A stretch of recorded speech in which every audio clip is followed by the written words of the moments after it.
Everyone. There you go. Now you know. So we are officially recording, so everybody be good or not. No, we're never good. Whatever you want. Fun. This is for our use. We share it only in the club. It doesn't go anywhere from here. So all right. So everybody who submitted photos is officially on, which is good. That way everybody gets their critique. So as far as any housekeeping is concerned, like I said, we're still trying to find, and it's amazing how hard it's been, but trying to find a minimalism speaker for September. Just so you guys all have it on your calendars. Let me just tell you the date. It's a Sunday, so like a normal speaker meeting. So it's a Sunday, the 19th at 1 o'clock. So it's a normal speaker Sunday afternoon speaker meeting. And whatever critique we have would be on the 21st. So it'd be the following Tuesday. So as far as whatever the critique is for September, I think we have that decided. I don't remember. Jared, do you remember? Sorry, I wasn't paying attention. I was doing something else. Sorry. Oh, that's good. That's good. My vice president is doing something else. Do you remember? Do we have a challenge for September picked out yet? I don't believe we did. I believe we were going to go.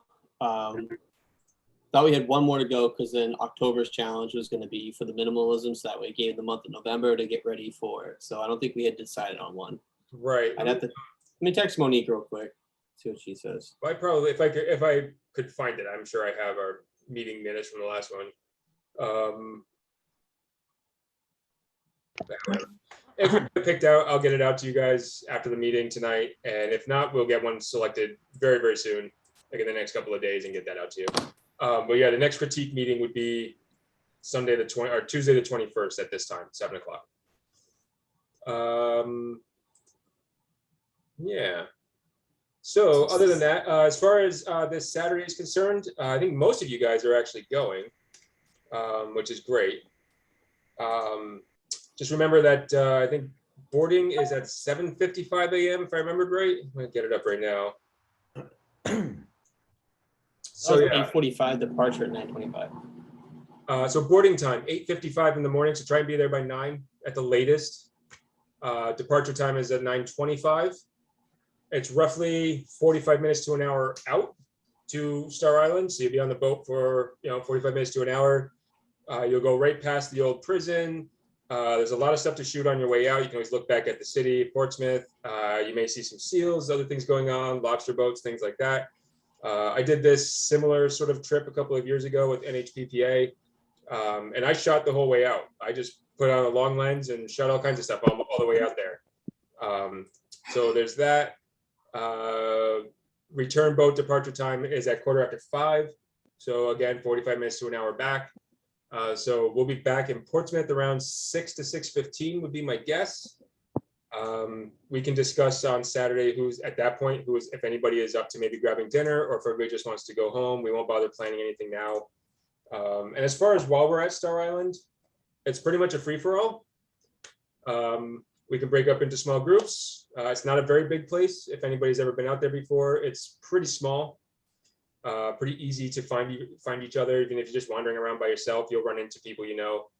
But it's going to be pretty wide open. We're not really necessarily looking for anything in particular, but keep in the back of your mind minimalism. There's a lot of free space out there. There's a lot of fun things to see, a lot of fun things to shoot. Do remember to bring your own waters. Do remember to bring your own lunch. There is kind of like a little food truck out there, serves burgers and hot dogs and things. But according to the Isles of Shoals, whether or not they're open has been a bit sporadic this summer, probably due to COVID. So bring a sandwich or whatever with you. Something you throw in your bag. I'll probably just throw in I'll probably bring some Cliff Bars or something just to keep me sustained throughout the day. But definitely bring a few waters for yourself. But hopefully that place is open and you can grab a burger while you're out there. I checked the weather forecast for that area too. It looks like on Saturday the high on the island is going to be 63. So yeah, bring a sweatshirt. Bring a sweatshirt. Yeah, there's gonna be 70 something in Portsmouth, but by the time you get out into the ocean, it's a lot breezier and 'cause it's a couple miles offshore. So, but I Hey, think good it's news. There's tickets available. I'm gonna buy one right now. yeah, as far as I know, as long as tickets are still being sold, they're available. So if you haven't bought a ticket and you do want to come, the link is right Yeah, in sold the out. event, and you can just pop in and grab one. They're like 42 Sold bucks out. per round trip, on the boat.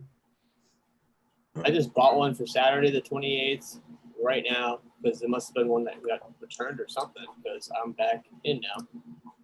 Nice. Oh, okay. I looked earlier and it was sold out. Let me go look right now. I checked this literally afternoon, just it checked was still- again and it said it was in.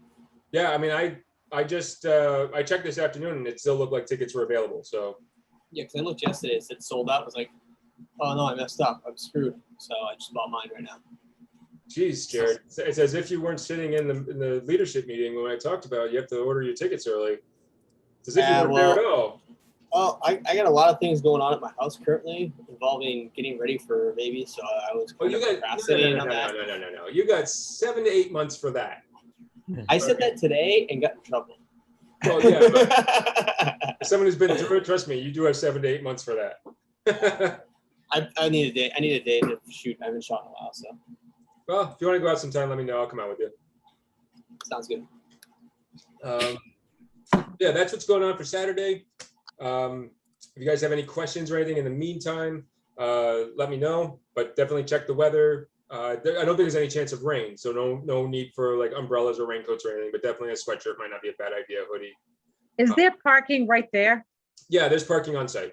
on site? Okay. There, it's a $5 charge to park there, or you can go and park in the garage and pay $2 an hour. That's up to you. Sounds reasonable. I'll pay $2 or $5 an hour. It's $5 for the day if you park at Isles of Shoals, or it's $2 an hour at the garage. So whichever you want. Yeah. And if anybody wants to carpool, let me know. I have 3 empty seats in my car. I'm happy to just pay the $5 if you guys want to carpool out a little from Rochester. I joined you, Sean. So we can always do that and carpool out and save everybody a couple bucks. But yeah, that's all I've got at this point for housekeeping. Oh, I got one. So Monique got back to me. So for September's challenge, we're doing sunsets Oh, or sunset. sunrises. Sunset, sunrise, because in a picture you can't tell the difference. So yeah, that's your challenge critique on the 21st of September. So you have between now and then to get out for a sunrise or stay up late for a sunset. Although thankfully it's not as late as it was before. I'm out. That's not my department. Sorry. I know how early you get up. So, we've traveled together. I know how early you get up. All right. So yeah, so that's what I have for critique or for housekeeping. Am I forgetting anything, Jared or Scott? Nope, I think you nailed it. We talked about it all. I mean, these are the things we talked about last week too, so it's good to have another reminder. So I think we're good. Yeah, and again, if you guys have any wants or interests for next year, let us know. We are in the planning phase for 2022 at this point. Speakers you want to see? I mean, I'm always open to Zoom speakers online because they're typically speaking, the price is right for those guys. And we've had a few of them, and they've all gone well. So if there's something you want to see or someone you want me to reach out to, let me know. If there's any topics you want to tackle as like a challenge or want covered in some way, let me know. And we'll see what we can do. Otherwise, you're stuck with what we come up with, and we are turning out to be fairly repetitive. So, which is not true, actually. We're doing pretty good. All right. So that being said, might as well get right into our critique for the night. So I'm going to share my screen. You guys can see my Lightroom. Right. So first up, in Relaxation for Carol Martin. What do we think? I was down at Hilton Park a couple of weeks ago. We went out to go fishing off the pier, and those 2 people were sitting there, and that just looked pretty relaxing to me. Yeah, those guys look like they're chilling out for sure.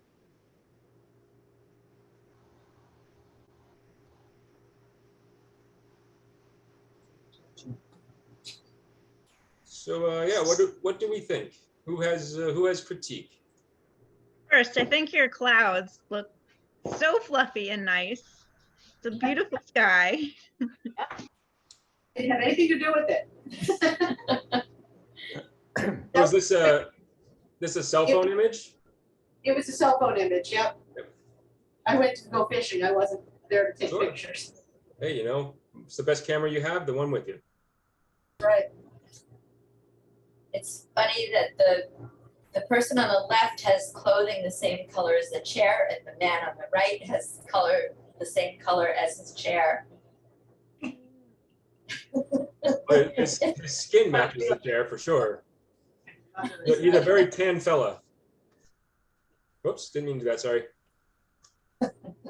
It's what they're doing on TV commercials now. They have the same colors throughout everything Right. on the commercials.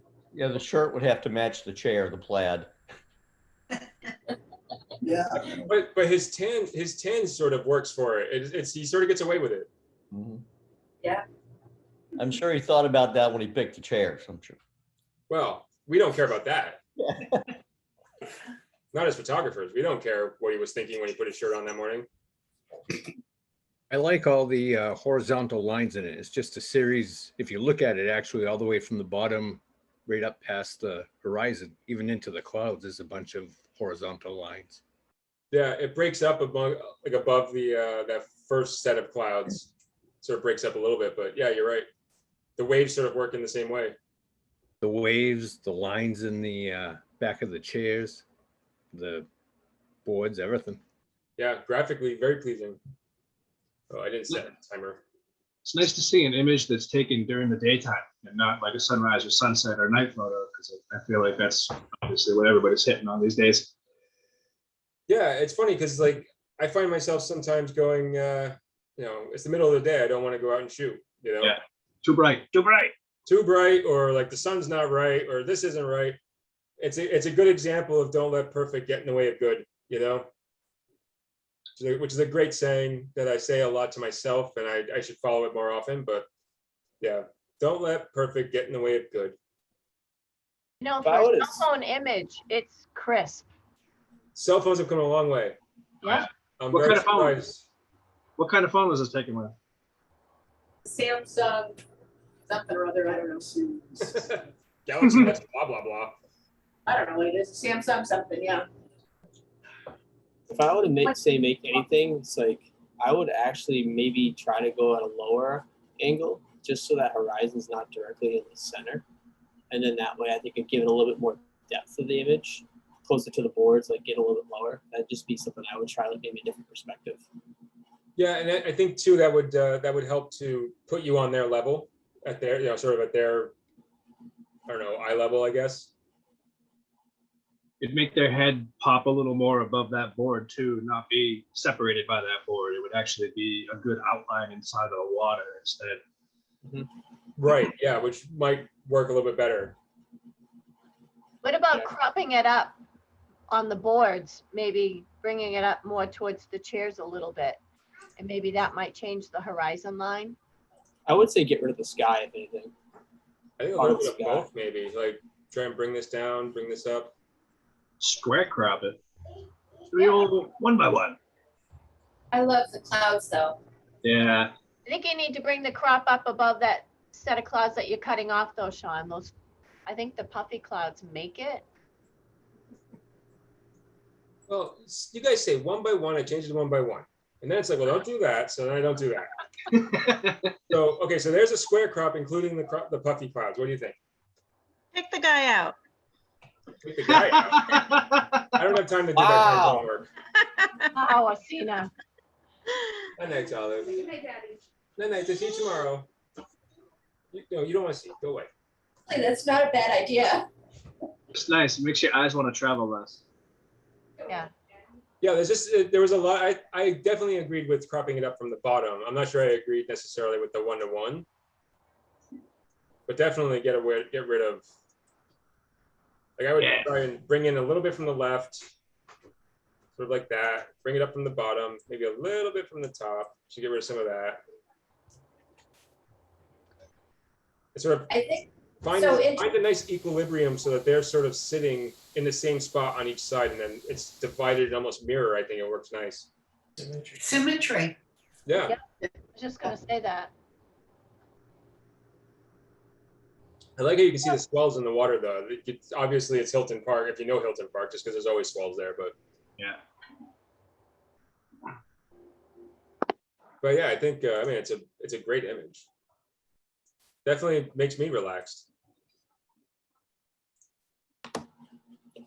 I think it does hit relaxation perfectly. Nothing like fishing, just hanging out by the water, nice sunny day with the passing cloud. That screams relaxation in my eyes. Yeah, you see this guy's over here thinking about like how he's gonna barbecue up his steak later, and she's like, I don't know, she's probably just thinking about some lemonade that she doesn't have. I don't know.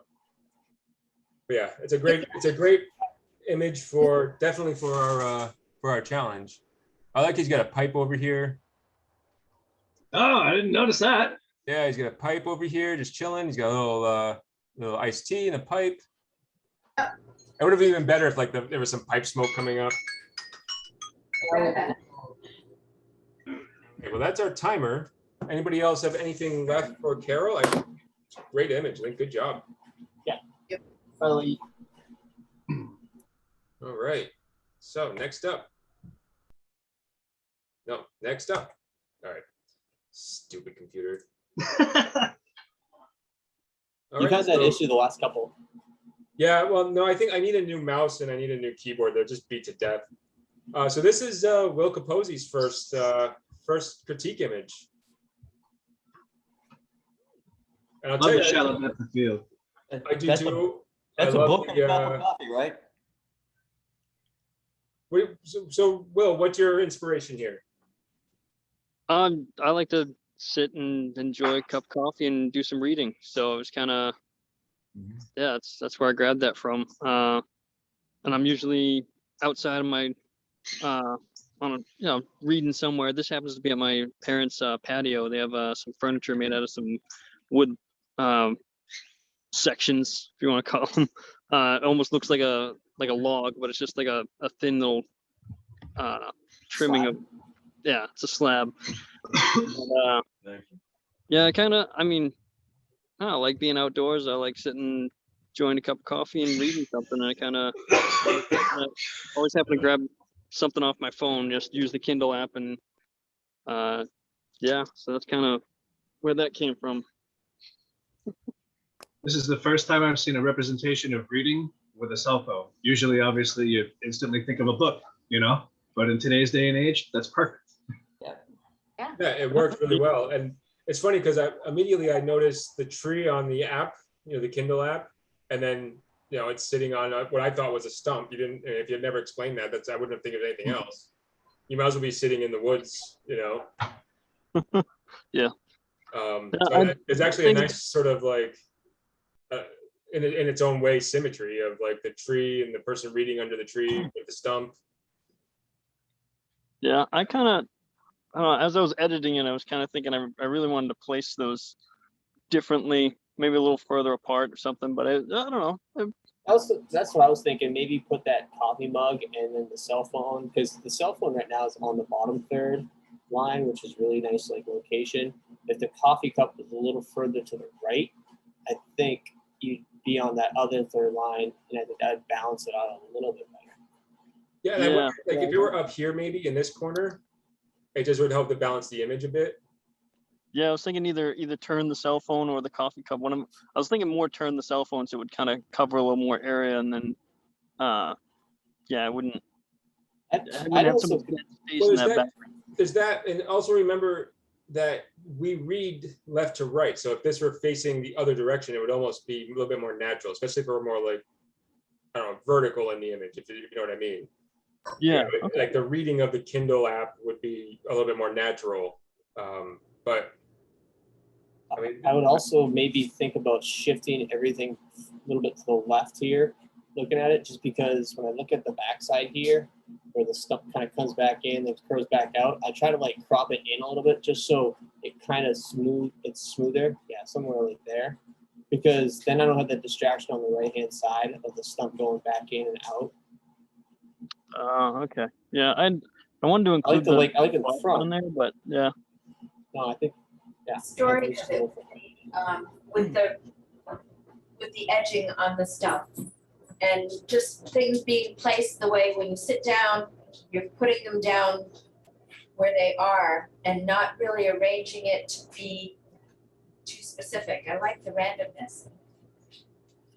No, it does look like you just sort of like put everything down there because this is what you were going to do and you snapped a photo of it, right? So, which is probably what happened. You went, I'm relaxed and this is a relaxing thing to me. And so it fits. Actually, no, I totally set it up, so I could have done. Tell the truth. Never tell the truth. I had to actually like open up the Kindle app and then very quickly try to do a screenshot to grab that image of the screen, and because it only flashes that for a moment and then it goes right into my book list. I wonder if too, like a vignette would Oh yeah. help a little bit, especially from the left side. What keeps drawing me into this is the brighter white lines that are on a horizontal coming from the top left of the frame down to the bottom right of the frame on a diagonal. I would almost turn the cell phone clockwise just a little bit to go along with those white lines. I feel like it would be a way to kind of draw you and pull you in also. Yeah, that's what I was kind of thinking. And then that would straighten out the Kindle too. Yeah. And then the word Kindle would be that left to right kind of setup. Exactly. Yeah. And then the lines all sort of match up and work. We get these nice cross lines of all the like the grain in the wood and stuff.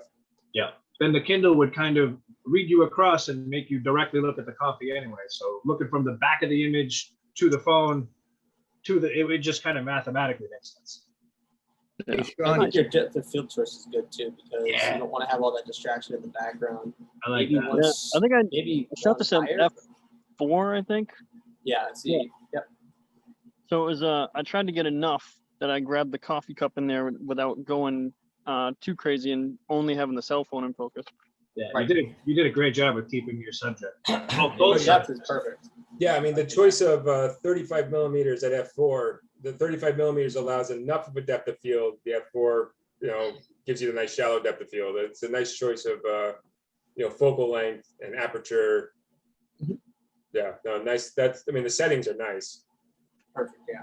I also like the fact that it's not a completely full cup of coffee. It's clear you've taken a sip or two off of it. So. Well, I had to start my day somehow. It's not right? Gotta have fuel. I only have about 5 cups a day. Sean, what would that look like if you, instead of a vignette, you just did a graduated filter to the left? Well, I did apply a little bit. I did apply a small one on that left side from the back, kind of from that back corner. I did a real light this way, maybe to about there.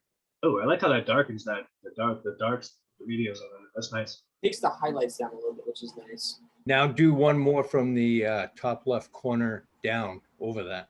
Nope, top left. I don't know my left and right, Scott. You need to help me out. Pass that. Your other left. That lesson in grade school. The only left. There you go. It tones it down a little bit. Yeah, so now it's not still as- bright on the front a little bit, So, but that's Yeah, okay. not I losing this think side I at might all. like that Yeah. better than a vignette, I do too. but just me. That's I like that. That's good. And then with the crop that we did, it was one of my first attempts at product photography, I guess. So that's Very where well, we very started, well.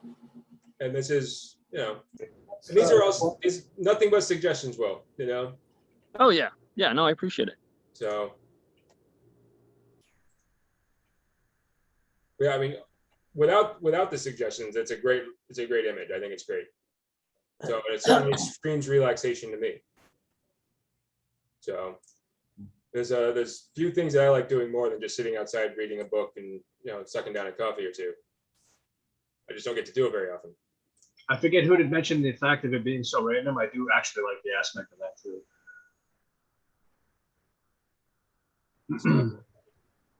All right. I forgot to set a timer. That's why we need Monique. I'll start setting it now, Sean. 5 minutes. I have it right here. I just have to remember to push the button. All right. So that being said, anything else from Will? Good job, Will. Good job, Will. Great job. And And Nice well one. done for submitting. We have a lot of members who just they're afraid to do it or whatever. So good job putting your work out there and taking a little critique, because it's only going to help you. So Yeah, I appreciate it. Thank you, everyone. yeah, you're welcome. All right, so next up, Deb Boulanger. Ooh, You're all we know for- where that is, don't we? Yeah. We do. Been there. There it is. What a great perspective of it, though. It's not from a drone and it's not from the bridge. It's the first time I've seen it from a kayak. That's Are you perfect. kidding? Seriously. Oh, that's one of our favorites. That's great. And Reed, I'll have you know, I played with my detail extractor on this one. Good for you. And I played with it. And I played with it. So Deb, when you say that, so I know that's for those who don't know, that's in Nick filters. It's in the Color Effects Pro. It's a detail extractor. Yes. We Um, learned that from the India presentation. Oh, And immediately I went out and bought the Color Effects 4. it's fantastic. I use it occasionally myself. One thing I would say though is be careful of this happening. Halo. There's some pretty serious halo in Yeah. here, and that is directly from it's just pushing the shadows so far and so hard. Yeah. I can see it. Yeah, so you're creating some haloing around all the leaves, everything that has like where these trees touch the sky, essentially. Yeah, and that's why I said I'm getting used to it. I'm liking it, but I still need to play with it more. So I thought, what a great time to present it is to the club and get some feedback for it. Absolutely. So when you, yeah, when you 'cause you start to could- see that happening, because it's all sliders, which is one of the things that makes Nick great. Yep. It's all done with sliders. So when you start to see that happening, just tone back the whole detail extractor thing. Just tone it back a little bit until those disappear. The other thing is too, you can use it and you can do like different control points with it. So like Yeah. control points to add to it, and then where you see haloing, because it's almost impossible sometimes in between the tree leaves to do it, and like you'd have to brush it in. But with the negative control points, you can kind of go right in, because if you look at that little pine tree right next to this one, right there, Sean, see Right how there, there's like yeah. a little bit of bright spots in here, but those. You could Yeah. put a negative control point somewhere in that location, and it will intelligently try to tone it down a little bit too, to remove some of the haloing. Yeah, and if you go on to if you don't know how to do that, if you go on to the original Nick, so before it was owned by DxO, and even before it was owned by Google, there was just the Nick software. All of the original videos and how the software works is still out on YouTube. So they did hour-long tutorials on how to use the software and how to use control points and how it all works, which I found really helpful when I started getting into using Nick, because it's very, very powerful and it's very easy to overuse. And I think this was only like at a 25% detail, and it wasn't even on the large, it was on the default. Yeah. Oh yeah. I mean, Nick, Yeah. if you push anything in Nick past about 20 or 25, it's almost too much, no matter what you're doing. So Yep. Yeah. But no, I like your composition. Sometimes I'm not a big fan of having your main subject directly in the center, but where the kayak leads you in, the bridge you go underneath right up to it, I think it's really nice. I think that's a nice little path all the way through, even with the little reeds in the way. It's like I think it kind of adds to the foreground a little bit too. And yeah, and the even reeds I add like- depth. The reeds are a nice touch, actually, I think. Yes, they are. Yeah, I played with the left, and I tried cropping it to the left, and I tried cropping it to the right, and it's like, you know what? No, I'm breaking the rules on this one. This I'm one a big clearly fan of. center. I'm a big fan for kayaks to have your center there, because it's like you already have that kind of lead line there. Sometimes it doesn't work, but in this situation, I think it does a pretty decent job with leading you all the way through the image. Well, yeah, I mean, and like just graphically speaking, you have the triangle on the bottom leading up to the triangle at the top. Right. That's what I saw.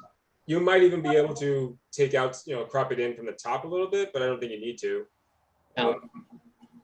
But I was yeah, I mean, actually the afraid of composition cropping is out the the tree. composition is great. Yeah. Yes, the composition's awesome. it's so cool to see this location photographed from so many different perspectives and angles and different environments and atmospheric conditions. It's cool. It's neat. I'm surprised there's not somebody from the club standing on the bridge, to tell you the truth. It probably is. Well, at first I was a little upset that all of a sudden these guys just wandered onto the bridge. It's like, seriously, get the hell out of my picture. I think it works. At it. For me, I think they add to it, to be honest. Yeah. Exactly. They were fishing. There's a kid, the second one to the left, the second one from the left in, and they were just all fishing and just relaxing. And I thought, well, this is perfect. Yeah, I mean, you're in a kayak, so that's, I kayak, that's a relaxing thing to do. You have the kayak going under the bridge. You have people on the bridge fishing. It's a relaxing scene in general. I mean, it's you nailed the subject matter. So, I mean, great job, Deb. Great job, yeah. I just got to work with that filter some more. Oh yeah. Oh, but I'm still working with them. I use them fairly often too, and it's very very touch and go. Like I'll do something for 20 minutes and then just delete it off if I didn't like it.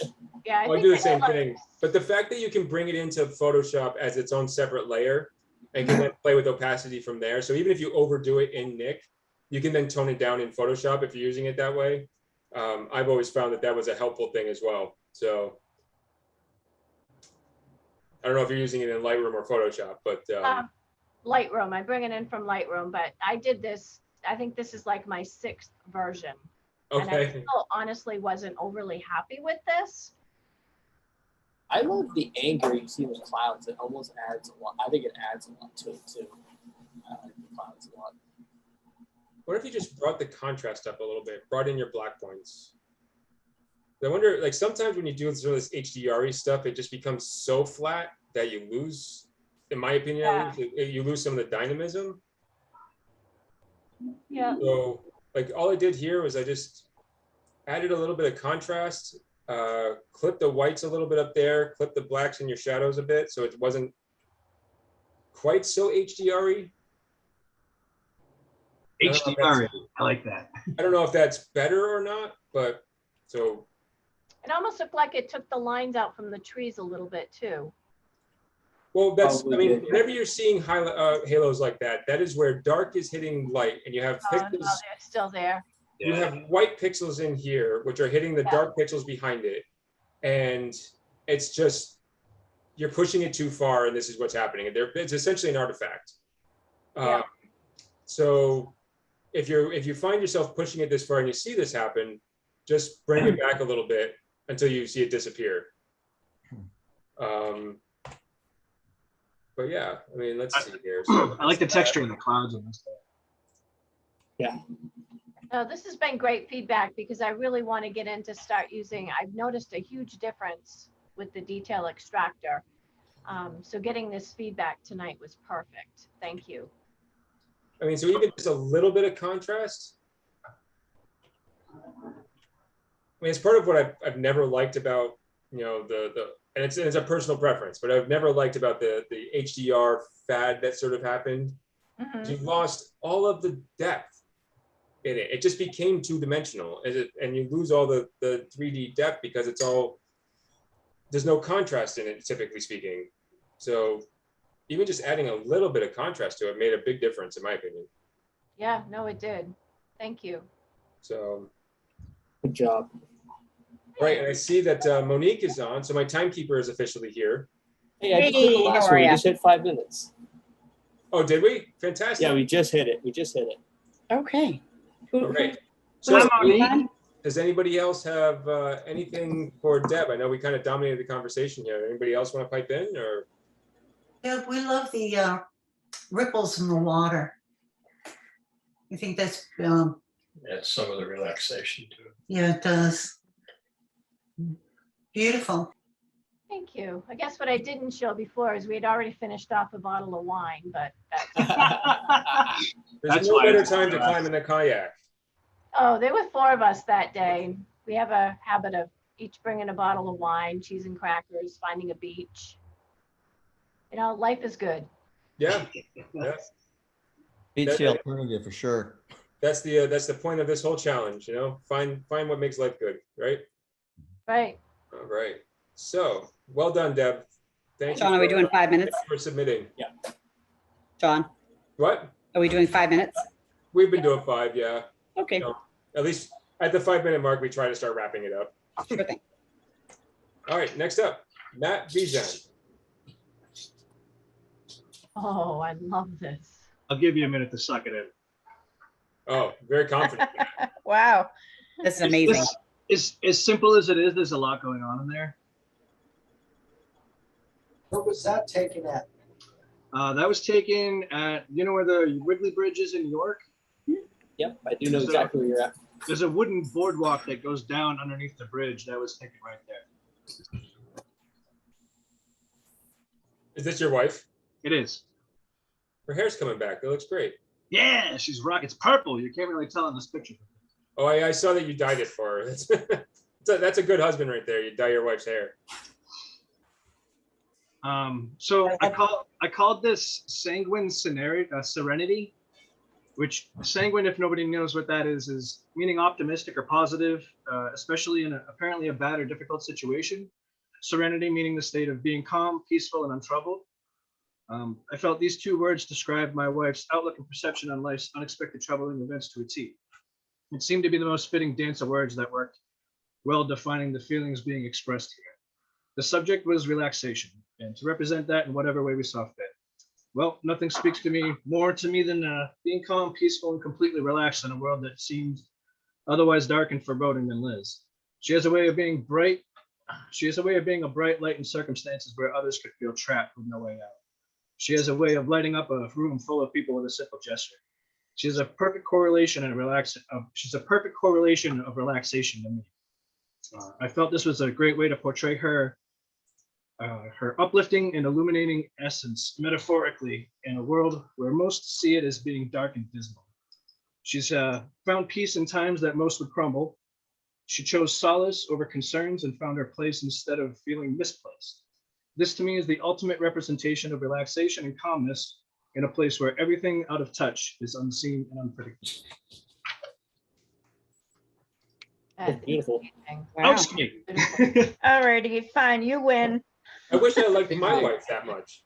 Outstanding. Well, I love the image, and Sean's already taken care of the one thing I was going to make a comment on. So, Oh yeah. Other than that, I mean, this. So this let is, me. I don't know if anybody caught what I did, because I had the same thought that apparently Jared did. yeah, one thing in the back. So I noticed. Yeah, I left that on purpose. It does. So, but that to me, it's too bright. It takes away from this. 100%. Right. I mean, like you have this little sort of oval, the light, anything outside of that, it seems out of place. I disagree with you there. That is either the past or the future. This what looks like a guardrail back here is the past or the future. Yep. Well, I guess, if you want to speak to it from that sense, it could relate to that.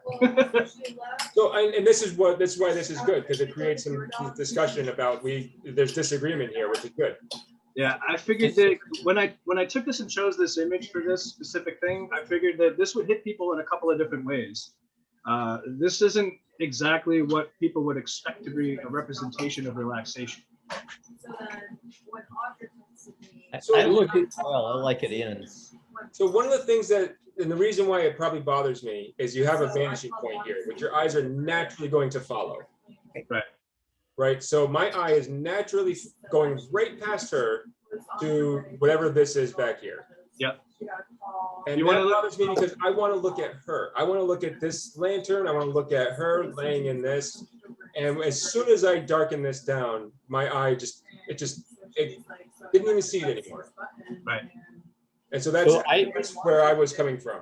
And I agree with Sean, and I like it, right? But I just kept looking down that way, wondering if it's a car or a street lamp somewhere. But at the same time, it's like you can see how it gets darker as you go back, and then it becomes really bright again. To me, that's not like what I would want to continue to look at. So I like it when it's darker because then it keeps everything framed inside the subject. If it was brighter all the way down the center, like that vanishing line that Sean was talking about, I think it would work a little bit better. Yep. Yeah. No, I actually did the edit a couple of different ways.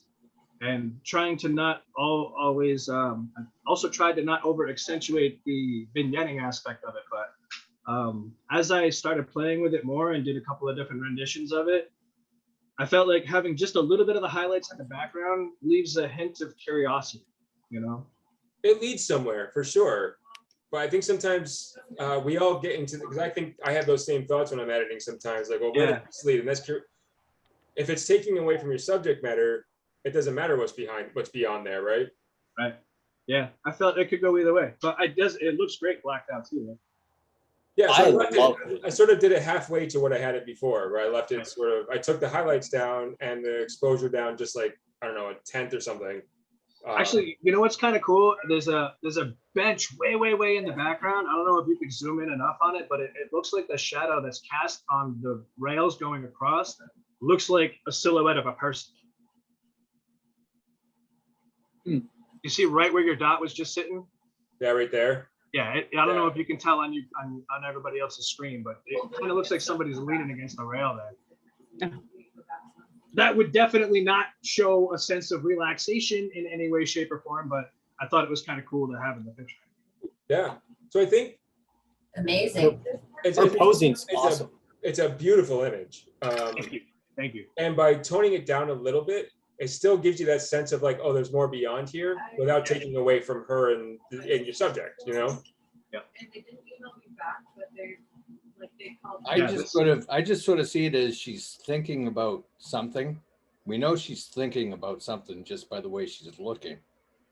But I just see that as the past or the future. Is she thinking about where she just came from, or something that's going to happen later? And that would be the future part. I guess that's a good thing about it. You can interpret it so many different ways. Yeah, yeah. I like the discussion. I mean, I think this whole thing back here ends up being very nitpicky, just to give you some. It is. Because I didn't think it needed a ton of critique. It's fantastic. Thank you. Thank you. Maddie, it's stunning. Thanks. I wonder, like, what does it look like in black and white? That would be cool, actually. So, that's awesome. I don't know. I kind of like that tungsten glow, though. It matches the wood. Yeah, I know where you're at, so maybe that's my bias, but. No, I agree with you there. It kind of gives it that old vintage feel to it when it's got the almost yellow tone to it, too. Right. I mean, I love it black and white, but I like it colored too. And I don't know. Better, I think. That's hard to decide.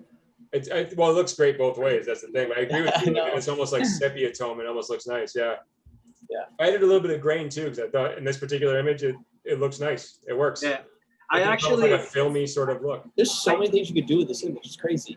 I backed off on the luminance aspect of it to add a little bit more green into it, just because I did like that vintage look to it. I had a real difficult time in the extremities, like in the very corners and stuff. Obviously, you know, if you do anything in night photos and you do really long exposures, you start to get some color noise in your real darks.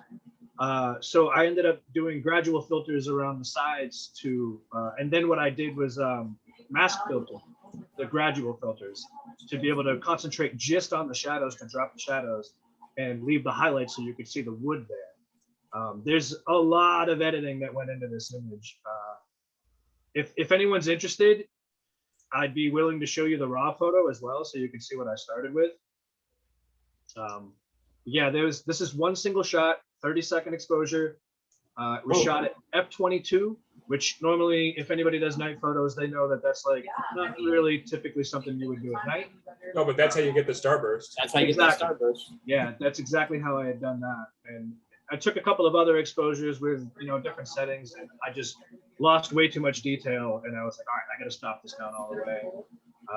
The difficult thing was basically having her stay as still as possible, because usually when you do things like this, you take two different images. You take an image for the scene, and you take an image having the subject in there being her. But I figured for this particular critique, one shot, one single image photograph is obviously the appropriate way to go about it. There, I think we're back to normal. I was messing around with the color grading to see if I could There's something about like pulling some like teals or something into the shadows that was intriguing to me. Yeah, there's a lot of cool different things you can do to it. I did a couple of different edits where like crushing the blacks, we all know that thing, you know, giving it the real faded look to it, you know. I've got a couple of different crops too, or I did like a, can you do like a 1:3 crop on that? Yeah. Sean, we're about at our 5-minute mark. Okay. 1:3. Oh, I see what you mean. So do it like a really strong Yeah. sort of. That just sucks you in. Don't worry about the logo. Take the logo out of my. You you know, it's a good crop if you've never tried it before. Is and it's sounds crazy, but it's 2.39 to 1, which is that's cinema. That's like what you that's what you see like in a movie theater. Yeah. So 2.39 to 1 is cinema film, like letterbox crop. 16:9. 16:9 is not this letterbox. No, it seems like it's a little thinner and longer than that. 16:9. So 16:9 looks like. Yeah, like no, it's this. 20. Yeah. So see, it looks almost Yeah, square compared to that. But 16:9 is what you're used to looking on your television, because that's your television. That's your radio. net. That's your net. Yeah. So it's very natural to us nowadays. So Nicely done, Maddie. Nicely done, Matt. Maddie. Very well done. Thank you very much. We had a good time that night. I'm just gonna reset that. Bada bing, We bada have bing. a whole series of images and drop into my Instagram to shoot over this week. I saw a few of them. You've posted a few of them so far. So Yeah, I'm dropping this one tomorrow, and then I got another one coming out in a day or so after that. all right. All right. So next up, we have Nikki French. Hi, I'm here. Someone have their TV on. This is one of the trolls at the Coastal Maine Botanical Gardens. Sitting there in the yoga pose, I just thought it was a relaxation. This one was taken about 6:45 at night at the Botanical Gardens. So the sun was starting to set. So I was trying to use some new things I've been reading about and using blacks and at different percentage shades in order to try to give it some depth, the trees behind it, making the ones seem closer and the ones that are in the background further away. So I played around with it a lot, just trying to do some different things. Cool. It definitely says relaxation. I want to go see this guy. Is it small or big? 20 feet tall. Okay. There's five different poses and they're around the grounds and there's 5 of them. It's a gentleman from Denmark who made these. Very cool. I've seen these posted quite a bit. Where is this located? I'm sorry. Where is this? And I've seen In Maine at the Coastal Botanical Gardens in Bar with Bay area. Nice. Yeah. That's a lot of work. I can't believe that's 20 feet tall. Oh my God.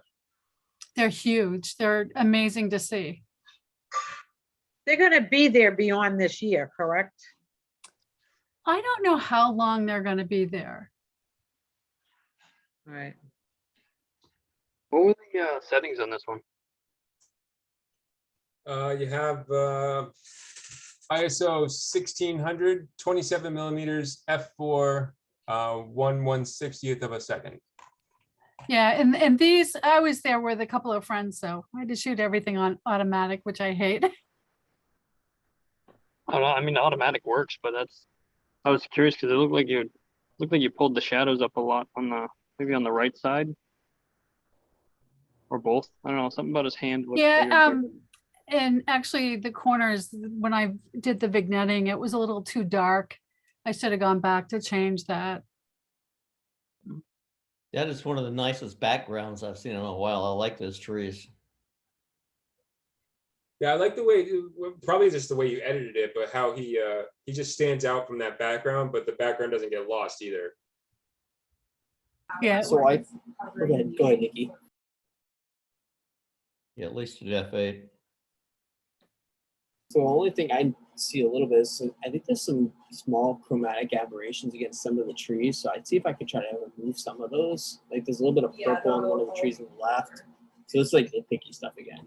And then some teal stuff. I don't know if it's just my screen or something like that, but you can see it up there on the left-hand side. It might be just because of the darkening of it.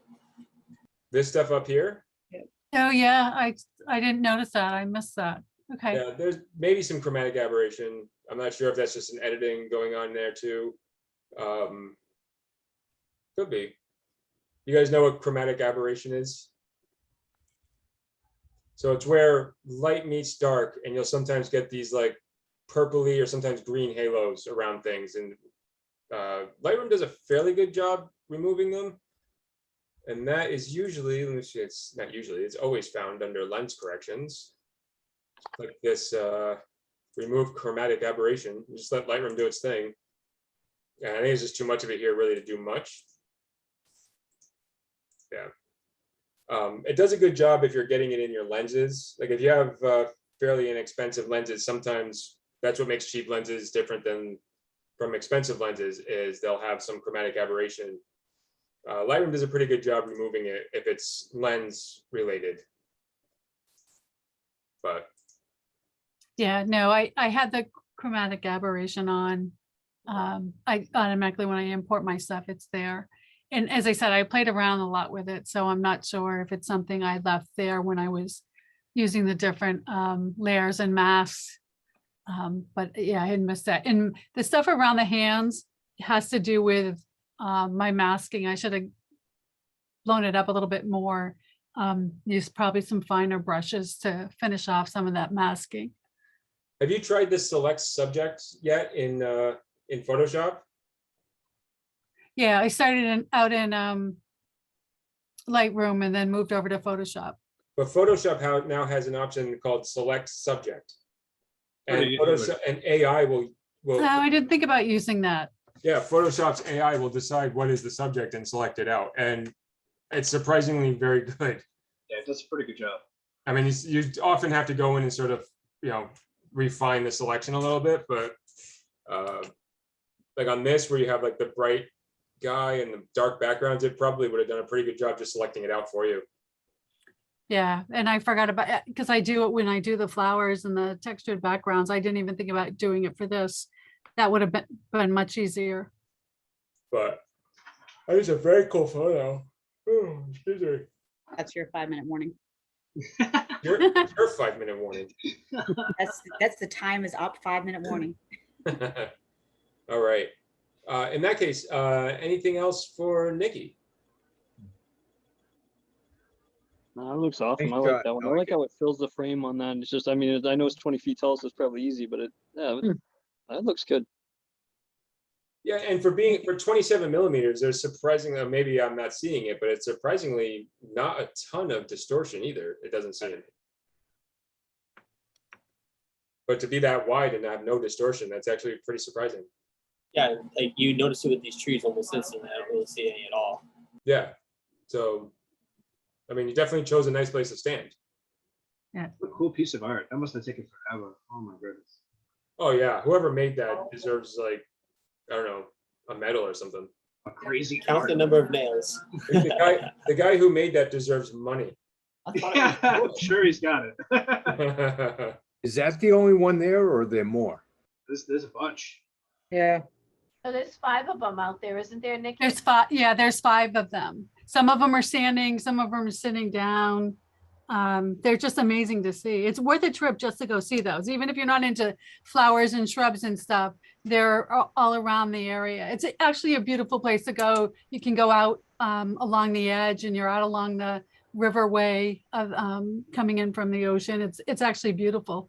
It is absolutely beautiful. I've been there 3 times. It's absolutely gorgeous. Definitely worth the trip up. Yep. Let's say Booth Bay is what, about 3 hours from here? Yeah, it is 3 hours. About I 2 was and a just- half, I think, to there. I was just up in Bath and that was roughly 2 hours to where I was, so.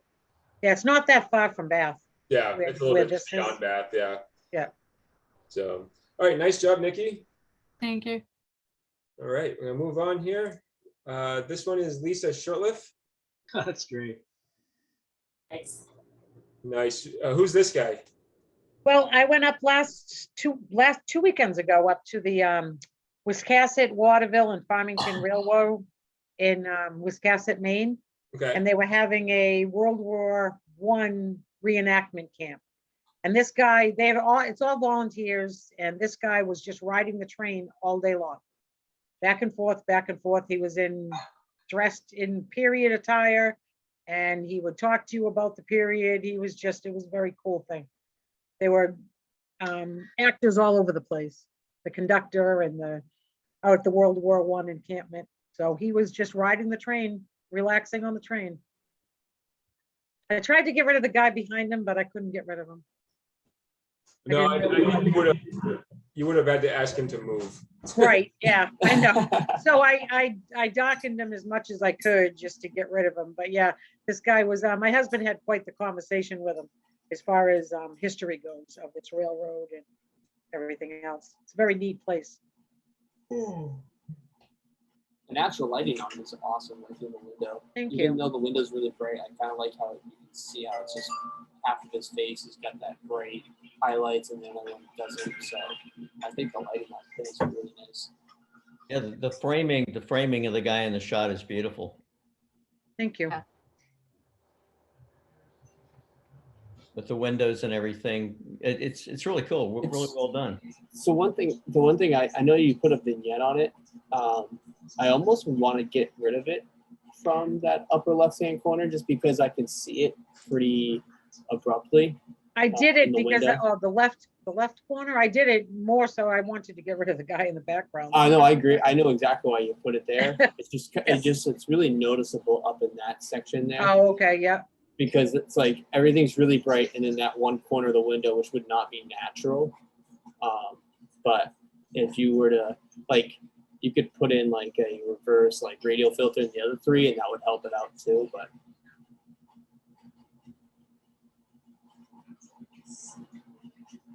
No, I'm just playing around to see can no, to make it look more like a early 1900s photo. It does not look like it's a recent photo. Just me. That's Oh awesome. no, it's like I was trying to play in like the sepia tones, trying to find where do we find that filmy sort of? That's a good look. Yeah. Because back then film was never black and white. It always had some sort of and it was always super grainy. Grainy with almost like a orange brown tones to them. Yeah. Just trying to put him more in period, you know? So what are you playing with, Sean? Oh, okay. So this is the color grading, and Yep. I just have it on the, it has midtones, shadows, and highlights all right here. I'm just playing in the midtones. I don't want to mess too much. I want black to be black and, whatever. So I don't want to mess too much in the shadows of the highlights. Hey, Sean, do you ever use the presets over on the left-hand side? Sometimes, not really. I've never been a big fan of A presets. couple of sepia tones in there. That's true. I have a couple of good ones over here too. I have a whole bunch of Flern ones. If you guys know Flern, you know that pretty much everything he does is amazing. He is amazing. He'll teach you just about anything. Who's got their TV on? Exactly. Who's got your TV on? Turn your TV off. What are you doing? That's my wife watching something in the background. It's unacceptable. She's fired. You know what? She can do whatever she wants. Oh no, it's too early for that. Monique's right. That's right. Too early for that.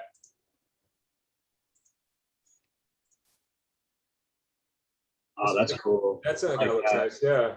Yeah. There you go. Yeah. Now There you're it talking. is. Oh, I like it. That's cool. I liked it before. I like it again. It's definitely tells a story, Lisa. That's the other thing that that whole crushed blacks thing comes from trying to make it look like film. Because old film didn't have the good contrast that you have now. Exactly. It works in some images. Other images, it's like, Oh, wow. there we go. Yeah.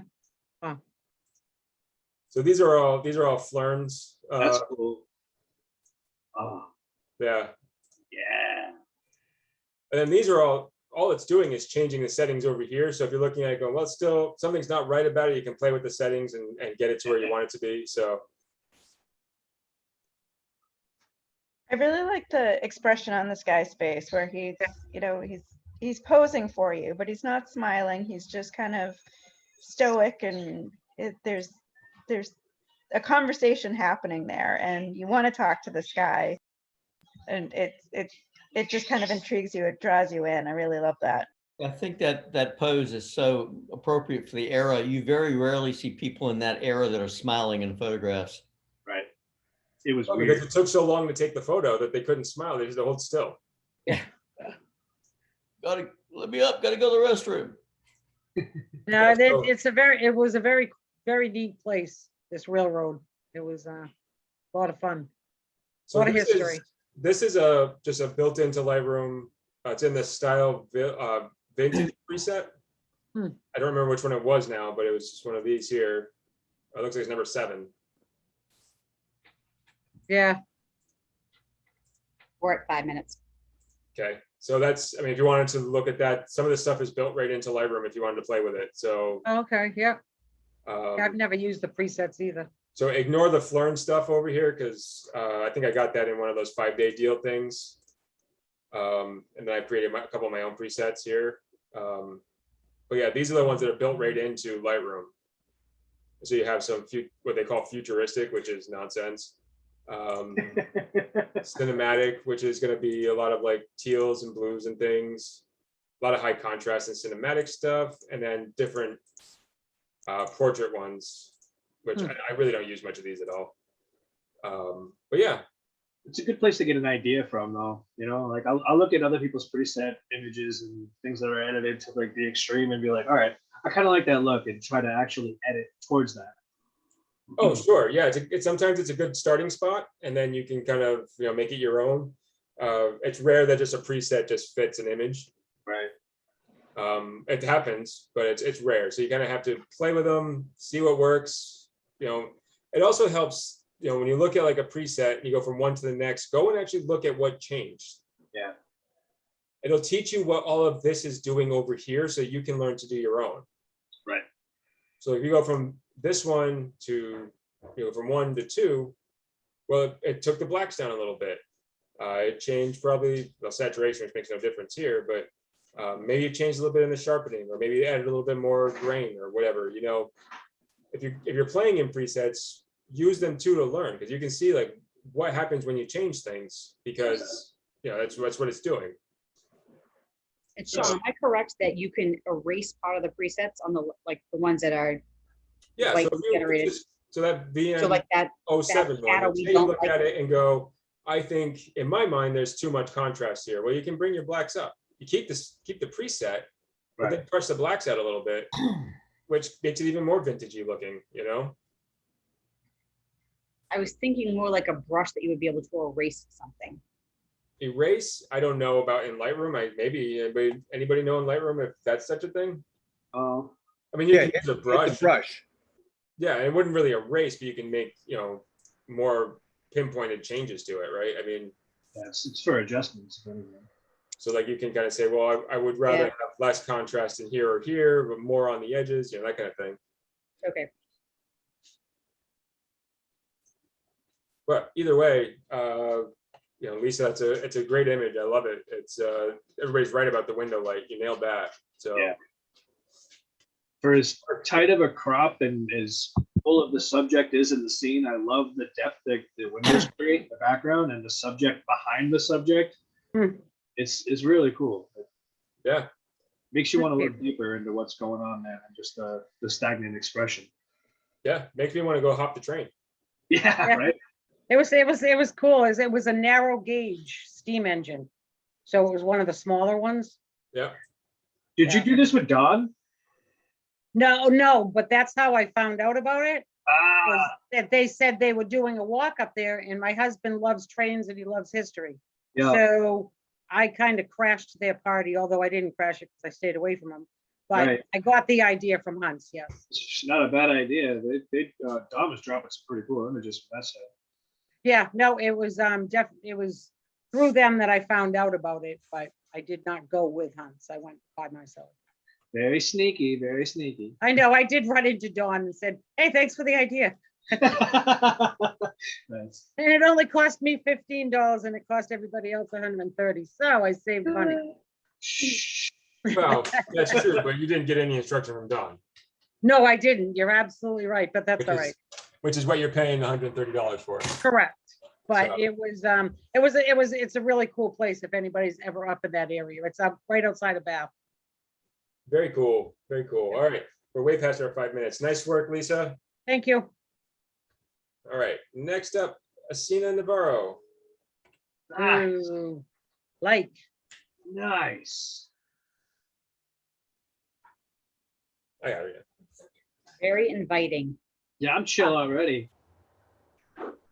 Yeah, the detail in the hammock and the blur on the background is what a nice transition of just so focused and then blurred out. Now, Asina, is that at a sunset? Because I can see the color behind the trees. It is at a sunset, and I was trying to work really quick because I was losing light, and even though I was using a flashlight to try to get light on the hammock, I was losing I was losing my background very quickly. Good move with the light, the flashlight. That's awesome. What a great look. Thank you. Yeah, I needed it at that part because there was absolutely no light where I was standing, and I really wanted to just pick up the hammock because to me so this is at my in-laws camp, and I was told the day after I took this photo that they had hung this hammock out because they knew I was coming up, because this is where I always go and I'll go take a nap. Nice. So to me, this is my relaxing spot at the camp, and so I wanted to highlight the hammock and still have the sunset, still have the background, still give it a place where it lives, but not focus in on all that stuff, because it's the hammock that was the focus. That's beautiful. Did you use a tripod or was this handheld? It was handheld. Nice. I forgot my tripod. For handheld with a flashlight, well done. Yeah. Well, Great. the flashlight was on the ground, so. Yeah, I mean, so in essence, that's you light painted in, whether you know it or not, you light painted in your hammock. I think that with the tripod, a little bit longer exposure, and you could have light painted in, all of this over here as well, and really had the hammock well represented throughout instead of just losing some of it over here. Yeah. So with the tripod and a longer shutter speed, which of course, as you're losing light, you have a lot of leeway there. And then you can use the tripod or not the tripod, the flashlight. You just sort of, what's going on here? My Norton is losing its mind. Yeah, so while the shutter is open, you can use the flashlight almost like a paintbrush. Yeah, I know Paint exactly in. what you mean. I was watching a video on that one time, Okay. and I saw how the guy just like in the middle of the night painted a tree, and it was absolutely spectacular. So I know exactly what you're talking about, and you're right. And I need to go back and try that. Yeah. Oh no, it's a really cool technique that I've used a few times. And if you learn how to do it really well, you can then learn how to you light paint different parts of it and then stack it up in Photoshop, and that's a different thing altogether. But yeah, I mean, the idea of it is great. I mean, talk about relaxation, huh? I do a lot of a pillow and like some sweatpants, big glass of wine. You did a very good job too with the light painting too, because you didn't over brighten any two areas, so that way you don't see any sort of like clipping in the white rope, which could be very difficult, especially with a white subject. Yeah, the fact that I had to question like, how did you light this is exactly that, because it can be so easily overdone with light painting. Asina, when I saw it, I immediately went, oh, I relaxed physically. It's wonderful.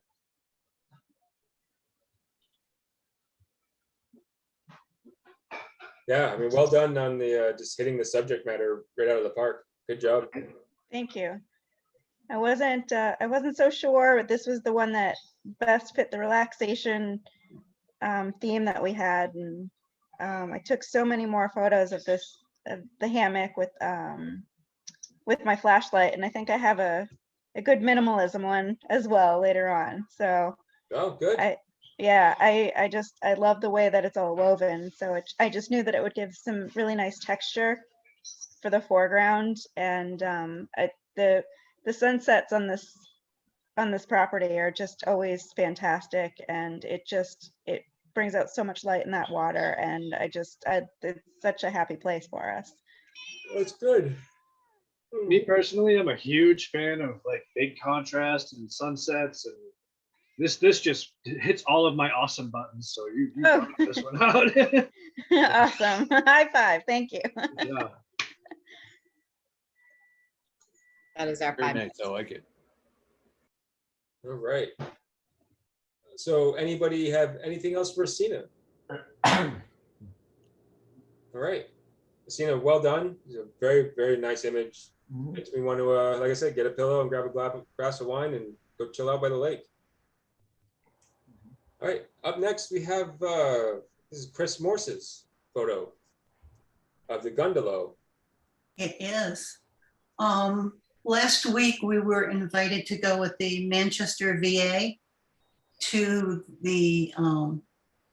a sale sponsored by the Gundalo Company. And we got to spend a couple of hours out on the Piscataqua.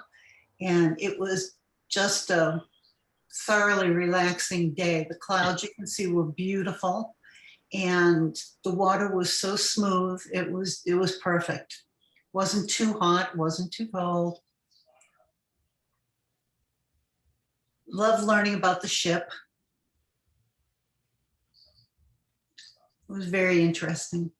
So that was relaxing for us. Peter was in the Navy, and for him, anytime he can be out on a boat or out on the water, that's where he would rather be. Yep, being out on the water is one of the best places to be. Yes, absolutely.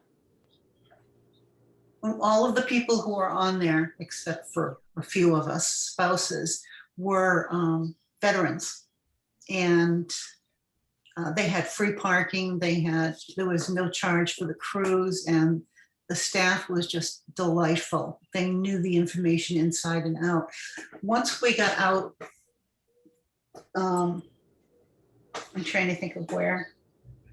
I think we were out, we motored out, and then they raised the sail. And once we were out there, they stopped in one place, and a couple of the kids who work there summers explained about what the boats were, how they came to be, and why they disappeared. So that was all very interesting.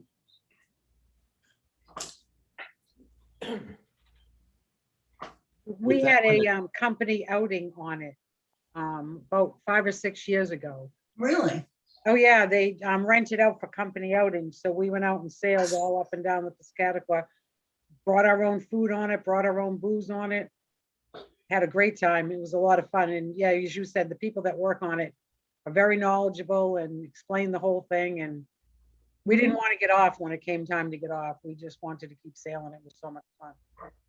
And what was fascinating is the boat is flat on the bottom. It has no keel. So Peter and this Coast Guard commander looked at each other and went, so what keeps it from just going sidewards? How do they manage to get the boat to go forward? And it turns out that there is one, it's almost, it's a flat piece of wood that goes along the side of the boat, and they can lower that, and it separates from the body of the boat by inches, and it will prevent the boat from just sliding across the water. There were speedboats going by, and we couldn't feel any of it. Big boats, much bigger than us, didn't feel a thing. It was just wonderful. So what do we think about the photograph? I mean, I love hearing about the boat. Sorry. No, that's okay. Because I've wanted to do the Gundalo. I've wanted to write it for years. I haven't done it yet, but Do what do it. we think about how could we improve the photograph? Maybe darken it just a tad. Yeah, Just overall exposure? okay. I thought what was interesting was where the mast is for the sail, that the clouds on one side were colored a certain way. The clouds on the other side were totally different. And that's the way it was shot. I didn't change anything there. Yeah, I was kind of thinking the same thing, Scott. Maybe just a little contrast, especially in the darker parts.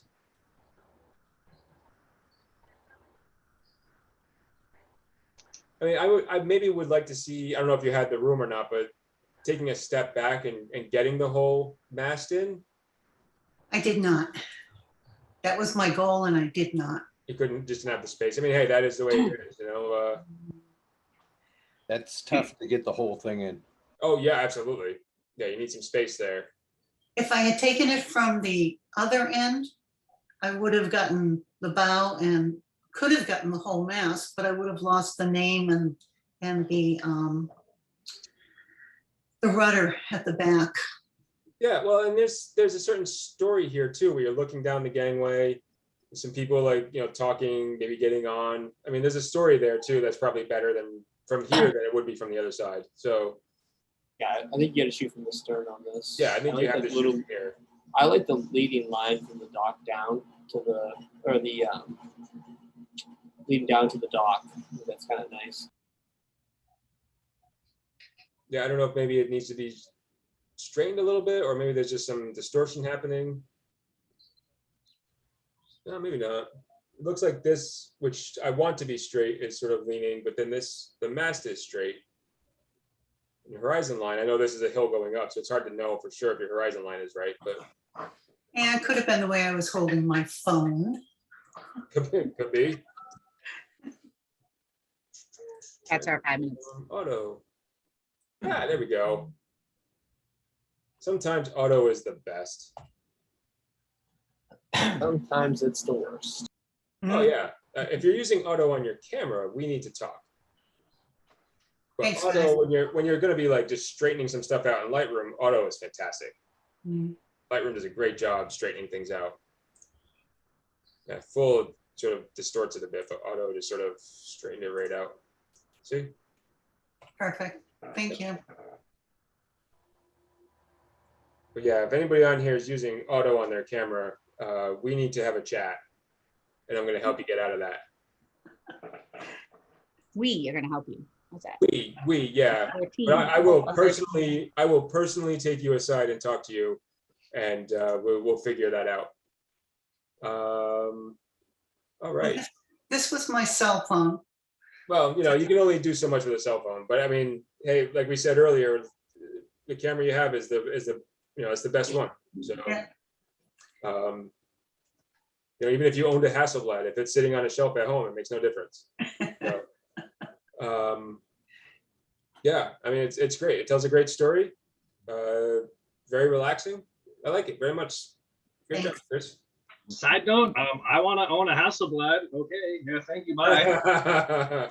I'm not sure I do, to be quite honest. Not sure I do. All right, next up. It's mine. Go ahead and tear it apart. Yeah. The tree doesn't look relaxed. Funny, there wasn't a bit of air movement in this moment. Certainly looks like it. That's why there's so much fog. That's just years and years of, this is literally on the coastline of Maine. It's just What a years and years soft ago. atmosphere. It's a restful picture. And so this was on, I went camping up in Maine last week, and this was on there was a path that ran from my campsite to the beach. And this was on the path. And I'd been eyeing this tree all week long, just waiting for like a moment to shoot it. And on Thursday, I think it was Thursday morning, we woke up to this fog. And I literally went to the car, grabbed the camera, ran out onto this path, got eaten alive by mosquitoes. But yeah, this is what I came back with. A little bit of color correction and stuff in Photoshop, but otherwise it's pretty unmolested. Can you Were just? you on Hermit Island? Horizontally? This was Hermit Island. Yeah, this is Yep. yeah, this was my annual trip up to Hermit Island. Can you Didn't just they- flip it horizontally I could. just for giggles? Whoops. I could. Photo. I Road. like what you did with the greens, how you darkened them and put a little brown in them. It's nice. Yeah, see, I like the this leading line specifically. I liked coming in from the left. Yeah, that's almost weird and wonky. But it could be because I've been used to looking at it the other way. Yeah. So there's a tension with the tree kind of going like really leaning this way, but everything else bringing you in this way. There's a nice tension to the tree, I think. But there's such a nice depth that you have going on that left-hand side where you're seeing the layers of you know, other trees or bushes or hills or whatever it is. It kind of balances that out where you do have on the right-hand side kind of more of a solid line. I love that foggy background. I think it's fantastic. Great way to seclude a subject in a completely open environment. There's no detail in the sky, and I absolutely love that. I feel like it's almost a little, it's not quite, the tree itself is not quite center and it's not quite off center. Like I almost want it, there's a little bit of tension and I don't know whether I like it or not. It's like if it was cropped just a little bit on the right hand side and just moved a little bit more, like it would almost be a little bit more relaxing. I think if you look at it in that kind of perspective of a relaxation photo, like there's almost a little bit too much tension because it's not quite centered and it's not uncentered. Does that make any sense? No, it does. So when I cropped it, I put guidelines all around the tree. And then there is, let's remember it. So there's exactly twice as much space on this side as there is on this side. And there's a third more space up here than there is over here or down here. And so I tried to use mathematics to put the tree in Come a, here, what is going on with you? I'm sorry, Lisa. I thought I was muted, sorry. That's okay. I tried to be very sort of deliberate with how much space was allowed all around the tree. And I didn't use so much like the guidelines, like the thirds and things. I really tried to box out the tree and then be very deliberate about ratios of space around it to try and put it into almost like an ideal location. I feel like you left just enough room on the left side of the photo for it to really make sense here, you know? Yeah, like I said, there's exact, so I think there was 3 inches this way, but 6 inches this way. Yeah. And then It makes you want to look beyond the tree, you know? Like, oh, that's cool. It's cool. But I do kind of agree with Christina. I think just a smidge off the right side just seems like no matter what the mathematics show, the tree is kind of large, and I think just not even yet, just a small amount, and I just think that would be good. something like that. Yes, I agree. That's so much better. You got it. That's it. That's the one. I think it's the overall weight of the tree. It's so much larger, and I think it just needs that. It just looks to me like the tree is under stress. Well, it's years and years of ocean breeze and through all the storms it's been through, and Right, I was just relating that to the relaxation theme. It seems more like it's convalescing rather than relaxing. yeah,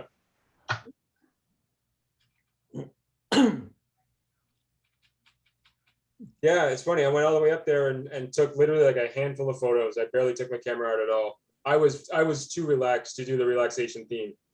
It's not a bad thing, man. My shot's like that too, Sean. I just went up there and spent all day on the beach, campfire every night, went to bed early with the baby. You know, it was a great week. That's your 5 minutes. So, all right, 5 minutes are up. Anything else for me? Nice shot. Oh, I thank like you. it. It's good. And it's good to hear that you're relaxed. Like it. Oh, yes. Yeah, very, very needed for sure. All right. So next up, we have Reed Cooper. Oh, you had to use this image. Of course you did. Of course you did. Not bad. It's so good, man. Oh, Reed, I love this one. I love that red boat just sticking out there. Okay, well, wait a minute. Let me give my relaxation spiel before Okay. we get into this. So I went out, it was either Saturday or Sunday, looking for a shot. And I was going around, it was foggy, it was raining like crazy. So I pulled up across from Rye Harbor. It was raining. I was sitting in my truck. I shot this through the windshield of my truck with it raining. And I was looking for a relaxation theme, but I was thinking, well, the boats look relaxed. I mean, like the fishing crews are home with their families. It's storming out to sea. And Ray is passing by. These boats are at rest. They're relaxing. Their crews are home with their families. So that's my relaxation spiel. Okay, now give me some critique. The birds Oh, look Sean, it's better than Okay, true. relaxed. I'm sold. What are they? They're not cormorants. I think they are cormorants. They're cormorants, yeah, I think so. Are they? Yeah, they're cormorants. They look pretty relaxed, just kind of resting and hanging out. So That was one of my favorite parts of this image when I saw it posted. And that's the first thing that drew me to it. It wasn't the boats. Obviously, the color makes it pop, but it's the party that's going on the mid rocks that caught me quick. Well, and What I had to do to get where I wanted to be is there were power lines or utility lines running across in front of this little building to the left, all the way across the foggy part of the building. You can see a little bit of line in the balcony on the house on the right, the black mark there. There's still a little bit of power line there. I need to go back through and do a little bit more editing to take the utility lines completely out. But that was the only thing I had to do is take the utility lines out of it. Nice. It's good work either way, man. yeah. I could probably clean it up some more, but what can I do to improve this? I think the only thing that's distracting me is that your white vignette in the corners, there's too much. Pull that back just a little bit. But I mean, it's like the fog in the background, and I'm such a huge fan of that anyway. But like, you know, that red boat right in the middle, and you know, you've got just it's just it is a relaxing scene. You know that everybody is at rest at this point. And you're right when you said that. To get the vignette to match the fog, and I probably overdid it. I feel like you posted just the tiniest little bit. Just, you know, just pull it back a little bit. But I agree that the white vignette needs to be there, but not as much. Okay. The vignette fights the fog, so it's two different things going on, and you can see that it's a vignette, but it takes away from the fog. Okay. So if there's a little less vignette, then the fog would kind of be the prime thing. Okay, back it back a little bit. I mean, just adding in the dark vignette. Is my name in white distracting? No, we never I'm not even. I never looked at the watermark. I would say dark vignette for this, and it would just be like 5 or less overall, because then you're still going to be focused on your subject in the middle. I think the white kind of brings you to each corner. I've never really been a fan of a white vignette, but if you were to not have a vignette or just a very slightly darker one, I think that brings your eyes more in towards the image. Okay. I was going to ask about the grain. Were you looking for that in the clouds, or is that just noise that you don't want? That's noise I don't want. That a lot of that green, I think, is where I was removing the utility lines. Yeah, I think it's just the image is pushed so far, and the shadows and stuff. It's just pulling all the noise out. But if you have Nick, try running Define on it. Okay. Define is probably the best, well, one of the best noise reduction software I've ever used, at least. Oh, you think it's better than noise reduction in Lightroom? Oh, it's far better. You keep a lot more detail. Okay. But even like Lightroom did a pretty good job of toning down some of that noise. I feel like Lightroom does a good job, but while it does that, it also softens it up. And if you try to sharpen it back up with Lightroom, it does a really bad job. It loses a lot of detail and it muddies the image up. That's really sharp and tack. Like It's doing a pretty good job on this image. Yeah. Yeah. And the thing is, you got to do very slightly because when you go to print it, you're not going to see it. I feel like less is more in Lightroom lately, is how I feel anyway. That's my personal opinion. But Well, then, do you guys know about masking in Lightroom, masking out for sharpening? Yeah. Yeah. So like if you're trying to get rid of noise, the best thing to do when you're sharpening is to mask it out so it's not selecting the noise. Right. So The detail on that boat, man. Oh, it's so good. Reed, no joke. Like I see your work all the time. I recognize your work. When I see your work, I don't even have to see the signature before I know that it's your work. Yep. Well, That stopped me dead. Maddie, I appreciate it. Well, here's my point though. This stopped me dead and scrolling, and I wasn't sure if it was your work until I saw the signature. And it, like, I was looking at the image before I even realized that it was your image. And so basically, that was the point, was something that you produced that I recognize your work so often really jumped out at me. Great. Well, thank you. That's your 5 minutes. And you're out. That's it, Reed. No more for you. It's a great shot, Reed. It's beautiful. Yeah, I like it a lot. Anything else for Reed? All right. I would say, if anything, just dial it back a little bit on everything, and you probably got a really great raw image before you even have to manipulate anything. Judging just by how the fog looks in that scene and stuff, I'd be willing to bet the raw image in itself, before you even do anything to it, is pretty impressive. Yeah, the raw image with power lines didn't look so nice. Yeah, well, that's another thing, but you know what I mean. Thanks. All right. Well done, Reed. Good. Ray, Reed, Roger, whatever you call yourself. Yeah, one of those are names. That's all right. All right, Ray. It's getting late. It's getting late for me, man. Come on. All right, last one. Scott Thorpe. And if you know Scott Thorpe, this is Scott. I want to hang with I you. totally knew it was Scott's. Yeah. image of this is the image of relaxation for Scott. Perfect way to end the night, right there. This is how he shows up to leadership meetings, you know. He literally brings a bottle with him. Brings a bottle of like vanilla Crown Royal with him, and This one is from 1962. This one right here. Not And, the that's- picture, right? That's the year that I was, no, the crown is from 62. That's back when Seagram's made it. And that's the year I was born. So every now and then I have a little snip off it. So Sean said, "Are you sending in a picture tonight?" And I got home and I'm like, "Oh, I guess I am now. so there it is right there." there you go. Well, if you pulled that out of your back pocket, sir, well done. Thanks. Yeah, that's I used great. to see on TV in movies and stuff, they would sip on something. I'm like, who drinks like that? You know, you would think that would be a shot. And once you start sipping this, then you're like, I understand it now. And that's how I relax with photo people. But it's perfect because you don't see the whole glass, but yet you know there's just enough of the glass where you know it's a glass. And the same with the bottle.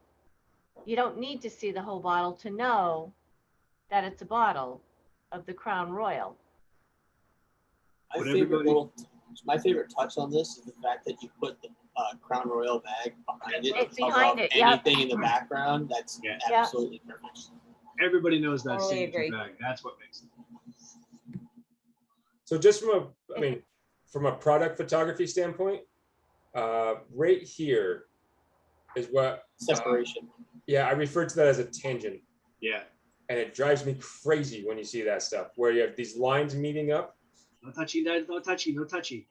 And you want them to, you just need and you have to look for these things to actually see them. So if you're doing it quick, you're going to miss them. But yeah, just a little bit of separation in there between them to indicate two separate pieces of glass in the end. But I mean, Yeah, I see that. that's massively nitpicky. There's a dog hair there or something. maybe something textury underneath, like a piece of granite or something, if you had that available. The What'd you light backlight, this with? the backlight coming through the bottle is really nice. That's an iPhone shot with the illumination from another iPhone above it. Two iPhones. Fancy Pants has 2 iPhones. Fancy Pants. Hey, I got 2 iPhones. Fancy Pantses. You know what's missing from it is a strike of lightning. Yeah, that's funny. That's true. Listen, we need to like clone in like that lightning strike above the Memorial Bridge, right about here. That great big lightning strike. Then I would know it was Scott's. Apparently, your shot's becoming quite infamous there, Scott. Yeah. So Scott, when are you going to do a lightning workshop? Oh, that's something you can plan in advance. Oh, I'm not joking. That's something you can plan in advance. Yeah, that's something you can plan in advance, and it's, even if I said, "Hey, Reed, meet me down in Dover by the, by the parking garage," halfway from here to Dover, it could change, and you basically have to watch the radar and just move with it. Just that's the Benjamin Franklin. We'll go out there and fly a kite and. I will guinea pig this and fly the kites for you guys. It's fine. We cannot condone deaths at the GRCC meetings. Yeah, no. We'll private We're not insured for death. Yeah, just take all the fun out of it. Does that need more of a vignette on it or not? I don't think so. I don't think so. I don't see much of a vignette, no. I wouldn't even touch the vignette because I just think the lighting of everything, especially in the bottom of the glasses, if you put a vignette there, you would be able to see it where that light is being coming down from the top on both the bottle and on the glass. I think that would take away from it. I love this shot, Scott. Yeah. Yeah, I did too. Even like Sean said, if there was a little texture in the platform that it was sitting on, I think that would add to it, but almost take away from it too. I feel like having the blank texture aspect of it is, it obviously you know what you're looking at here. There's no reason to look anywhere else. The separation between the glasses would be my only addition to that. I want to take a shot.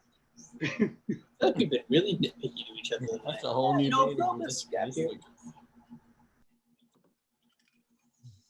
Great shot, especially for on the fly.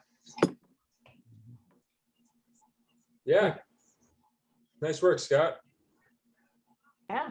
Hold on, Scott. So these specular highlights right here too, careful about that in product photography. Yeah, blowouts. Well, specular highlights are good, but if they're especially drawing attention away from the label, which these are, you have to be careful for that. But like these specular highlights are nice because they capture the shape of the bottle and all of that. This is just kind of, I don't want to say ugly, but kind of ugly. But and then you got careful about these specular highlights over here as well, because it's going to drag the eye that way, away from, when you're talking about product photography, you're talking about the most important thing is this label. So I've actually seen it done where it'll be, the label is separately lit and then blended in later to make sure that it's lit fully and completely. Scott, did you take this with a third iPhone? No, just took it with one and illuminated it from above with another. Nice. So it is a cell phone shot though, right? And that explains where it's lit up from above. It's catching this ridge in the glass. That's Cell phones also capture your ultimate dynamic range in both directions. They try to capture the scene as a cell phone sees fit, whereas if you were to capture it with a raw image or multiple images, you could stack it and choose and pick which highlights you would want to have. That's true, yeah. Cell phones are what they are, No, and a lot of product photography is done with multiple exposures and yeah. Stacking with focus stacking and light stacking, whole 9 yards, yeah. Yeah, when you see if you were to see an advertisement for Crown Royal and it's like the bottle and it's really beautifully lit, it's probably like 13 or 14 images stacked on top of each other to make that. Yeah, exactly. Yep. So it's but very for on the fly with a cell phone, way bueno. Oh yeah, oh absolutely. Yeah. I'm just putting some context to like how the real pros do it. Right. That's your 5 minutes. That's your 5 minutes. It was like way It's your longer than 5 minutes, but Monique. it was a really good conversation, so I decided to just. Oh, okay. It's a What fantastic. would we do It's without shoes, I Monique? guess. Right, Monique what would is you the do without me? shoes. So that's our 11 critique images for the night. We're all done. Did Jared not have an image? You were just here for the Jared, party? No? Jared's very busy. Did you hear that his wife is pregnant? I understand that, but you couldn't even like pick something and fake it, you know? I literally have had no time, and that is no excuse in this story. Oh. Wait I till was the gonna do baby something comes. today. Oh, and tell me about it. It's gonna be. There you go, Matt. Yeah. That damn seat though, you had to point that out. I know, yeah, the seat's pushed forward. I made this guy move out of the Take way. a picture. I forgot to make him move the seat. This is Jared, this guy's when- arm in the picture. Jared, when's the baby due? St. Patrick's Day. Oh, my daughter just announced she was pregnant in the same time as well, so we're gonna have a second grandchild. Awesome. Congratulations. Yeah. No, I haven't shot since I got back from the West Coast, so I've been working on all those images and haven't really done anything other than that. Are you going Basically, on every weekend's a Saturday? wedding or something else. I'll be there Saturday. Yes. Yeah, he bought his ticket while he was on with us. True. So did I. I just got mine. Holy Thank you, shit. thank you, Scott. This All just right. turned into a dance party. Well, we got some instructors coming now. Now I have to go out and rent a lens. And I'm also instructing Friday night. But it's tough where you're like probably the only Sony user in this whole group. Oh, you're Nikon. Well, you're Nikon Z though, right? Right. Do you have the I just hope that while you guys are out on the boat, it doesn't turn into a lightning workshop. If it does, we'll have the right person with yeah, us. the weather's looking okay for that. Got the man with you just in case. We can talk about lightning, Reed. Scott, was it you that had mentioned to me when I said I was going on this trip to possibly bring an umbrella anyway, just to block the light out for and you know? Yeah. That's a good thing to bring. Block the I'm light. bringing one if Oh, possible. Block the wind. It can be very windy out there, especially on the backside. So you can turn your umbrella sideways, and if you're doing a long exposure, that'll block the wind off the tripod. Come with Mary Poppins. Hey man, I'll tell you what, my umbrella's lighter than my tripod. Might be worth it. Yeah, I'm not bringing a tripod. No, you're not? no, too heavy to carry around for like 5 hours. So Scott, when are we gonna do some, not Scott, Sean, when are we gonna do some portrait photography so that we can do some baby photos? Jared, maybe? Well, I'm not the I wanna, person. I wanna get into some portrait photography so I can embark on the adventures of my new grandchild. I'm not the one to teach you portrait photography. Let's put it that way. Right. I love So, you guys, but I'm fruit out can. looking for babies. Nope. We can talk to Tanya maybe and see what she wants to do. She does a lot of like infants and stuff. So Well, where's Robert Ortiz these days? Robert does some fabulous portraits. He does. He doesn't do much with little kids though, and he doesn't have a studio anymore. Okay. Yeah.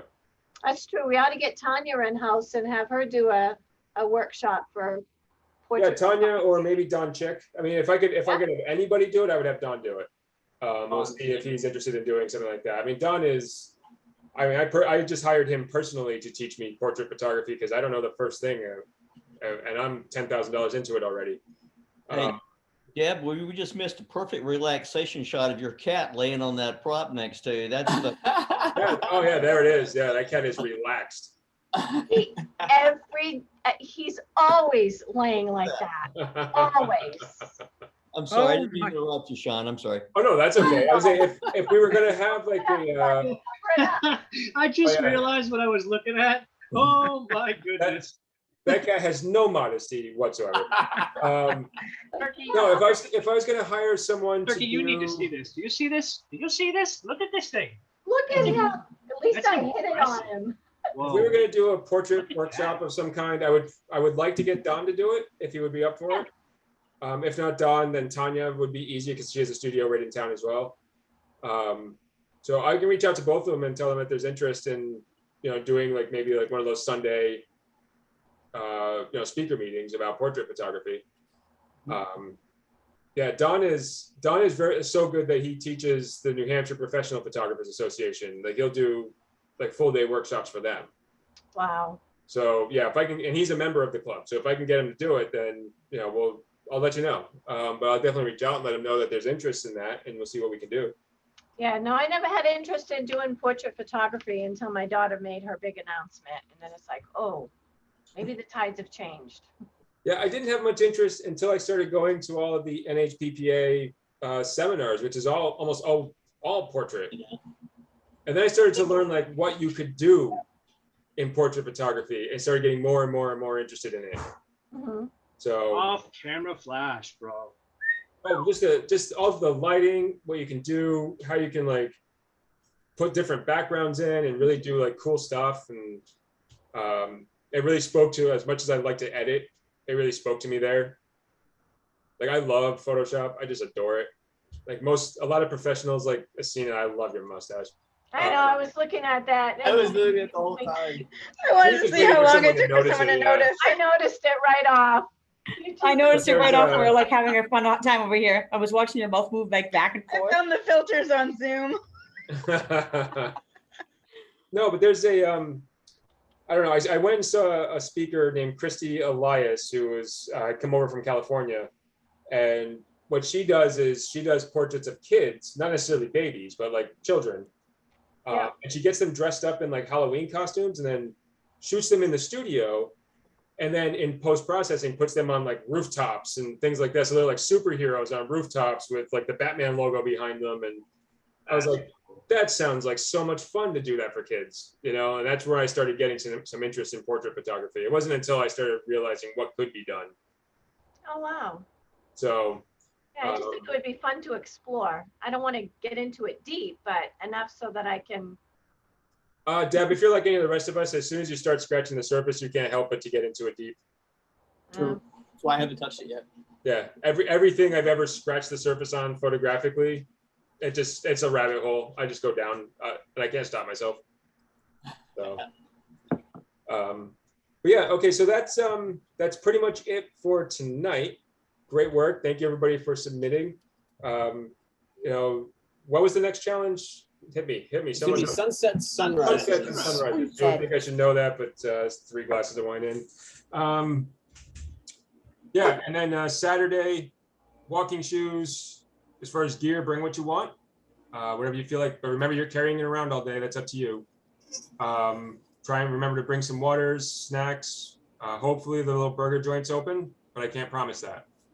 Don't forget the bug spray. Bug spray.